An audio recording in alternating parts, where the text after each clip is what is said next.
મુખ્યમંત્રી ભૂપેન્દ્ર પટેલના હસ્તે અમદાવાદના સાબરમતી રિવરફ્રન્ટ ખાતે વાઇબ્રન્ટ અમદાવાદ ફ્લાવર શો 2024નું ઉદ્ઘાટન કરાયું હતું।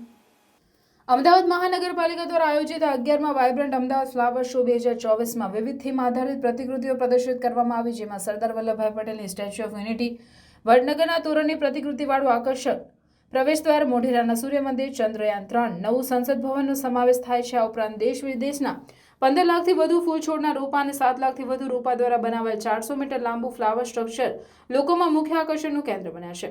ફ્લાવર શોની મુલાકાતે આવતા પુષ્પ અને પ્રકૃતિ પ્રેમીઓ જણાવે છે કે અહીંયા આવીને એટલી મજા આવી છે, એટલા સરસ ફ્લાવર્સ છે, છોકરાઓને પણ જોઈને મજા આવે છે। હેરિટેજ જે બનાવ્યું છે એ સરસ છે, બધા એક વખત જોવા જેવું છે, બધા જ અહીંયા આવે, ખૂબ જ સરસ નજારો છે। પાર્ક એન્ડ ગાર્ડન એએમસી અમદાવાદના ડાયરેક્ટર જિગ્નેશ પટેલ જણાવે છે કે અમદાવાદ મ્યુનિસિપલ કોર્પોરેશન દ્વારા જણાવાયું હતું કે 11મા ફ્લાવર શોમાં મુલાકાતીઓ અલગ પ્રકારે ફૂલોથી માહિતગાર થાય અને જુદી જુદી પ્રતિકૃતિઓથી આકર્ષિત થાય તે માટે હેરિટેજ વડનગરના કીર્તિતોરણની પ્રતિકૃતિથી ચાલુ કરી અને ચંદ્રયાન સુધીની કલાકૃતિઓ ફૂલોના રોપા સાથે પ્રદર્શિત કરવામાં આવેલ છે।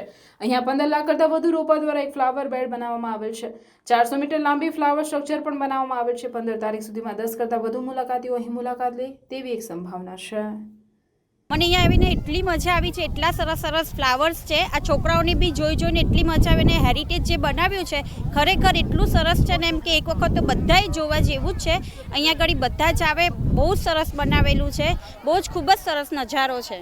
મને અહીંયા ફ્લાવર જોઈને બહુ મજા આવી। અહીંયા સરદાર વલ્લભભાઈ પટેલ, મિકી માઉસ ને એવી બધી વસ્તુ બહુ જ છે। અહીંયા પાણી પણ બહુ મસ્ત છે, મતલબ તે અહીંયા કંઈક ક્રૂઝ પણ છે, એની અંદર તમે ખાવાનું પણ ખાઈ શકો અને અહીંયા ગીર્દી પણ બહુ છે અને બહુ વાર પણ ના લાગી એમને ટિકિટ લેતા, બહુ સારું છે। ફ્લાવર શોમાં હું આવી છું, મને પમ્પકિન જોયું, સરદાર પટેલનું સ્ટેચ્યુ જોયું, પછી યુનિકોર્ન જોયા, બહુ જ મજા આવી મને।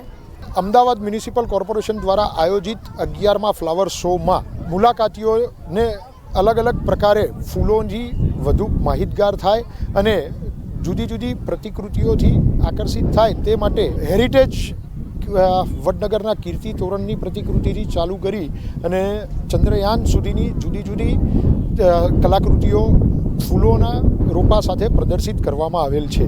અહીંયા 15 લાખ કરતાં વધુ રોપા દ્વારા એક ફ્લાવર બેડ બનાવવામાં આવેલ છે। 400 મીટર લાંબી ફ્લાવર સ્ટ્રક્ચર્સ પણ બનાવવામાં આવેલું છે। 15 તારીખ સુધીમાં અહીં 10 લાખ કરતાં વધુ મુલાકાતીઓ આની મુલાકાત લે તેવી એક સંભાવના છે।